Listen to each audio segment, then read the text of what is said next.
Na mas natupad yung rom-com side kasi dito sa mga unang part. Yun yung mga gusto namin sa sana nang gawin na. Kaso pagdating ng gitna doon, syempre kailangan din ng drama, di ba? So nagtuloy-tuloy. Pero yung mga first part yun yung parang dream na road namin together. Kay Joyce, di ba nag-start ka as kontrabida, di ba, sa Endless Love? Tapos from that on, naging naging bida na. So ano yung naging mas challenging na character for you? Naging kontrabida dati o bida mo yun? Ingay. Hindi, magkaiba po kasi sila ng challenge na hinaharap.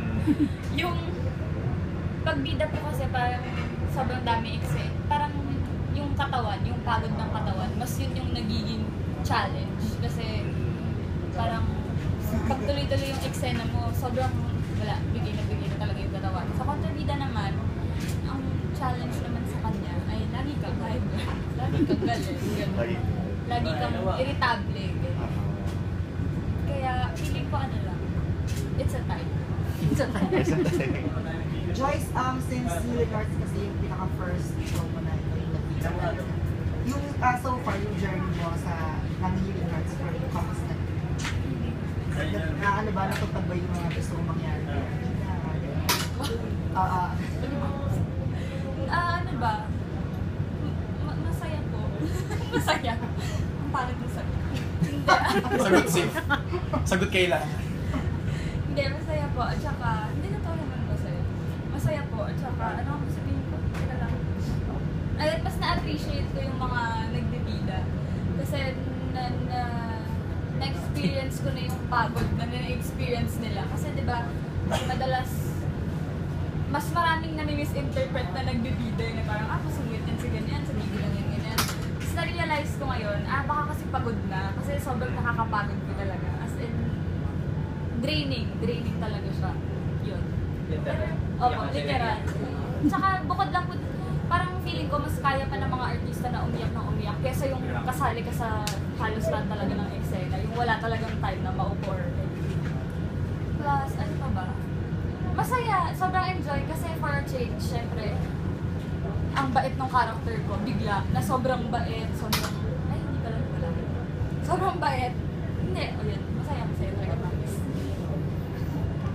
Hindi ka rin masampal ni Crystal na malakas, sabi niya sa akin. Hindi po, sinasabi ko nga sa kanya, sabi ko, sampalit mo na ako ng malakas. Kasi, ako po, mas nahihirapan ako kapag i-acting ko pa yung gano'n. Ako, i-acting ko pa na ganyan. So sabi ko sa kanya, sige, sampalin mo lang ako, okay lang naman.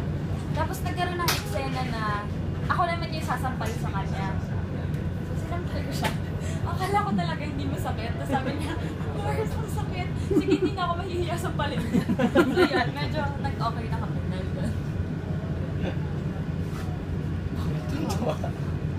Joyce, mas may pressure ba na yun nga, first time mo mabilit kayo? Siyempre, may pressure, pero wala parang ito kasing Healing Hearts, sobrang fun lang kasi yung mga kasama kong artist. Sorry po, napapakagugis. Yung mga kasama ko kasing artista, si Christopher yan, si Crystal, talagang sobrang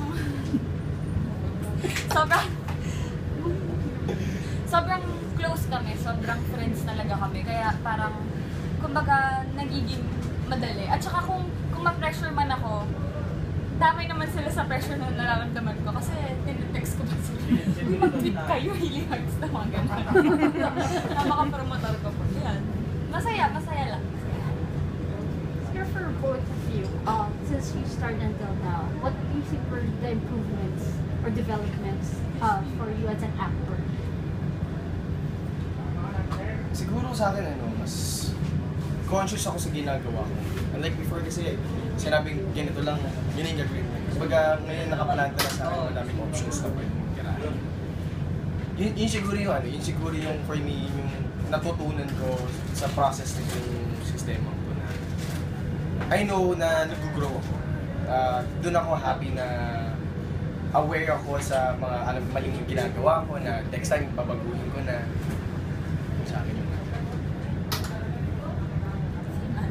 Ako ano ba? Ngayon po kasi parang mas naging appreciative ako sa mga nangyayari. Sa mga bagay-bagay nangyayari off-cam, behind the scenes. Kasi dati sobrang wala talaga ako pakialam, parang okay, dito lang ako para umarte, mag-artist lang ako, ganyan. Ngayon parang na-appreciate ko lahat ng trabaho ng bawat tao.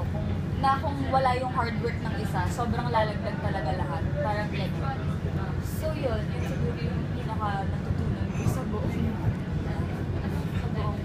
activity. Sa tingin nyo ba mas nakatulong na for the show na hindi kayo mag-on? Parang wala kasing nagbago sa hindi. So kung paano namin kita natin isa't isa. Kumbaga ganito pa rin naman. Yung care, yung concern, yung ganun pa din. Kumbaga siguro ang nawala lang sa amin is yung label, yung commitment dyan. Pero kung paano kami ngayon, actually mas ano nga mas paano ba? Mas komportable kami sa isa't isa. Mas naloloko namin yung isa't isa. Kumbaga mas nalalabas namin yung totoong sarili namin ng na hindi namin nililimit yung sarili namin. Dahil alam namin sa sarili namin, tagap namin yung isa't isa. So, ibig sabihin healed na yung Oo, hearts. nag-heal Healed talaga. na.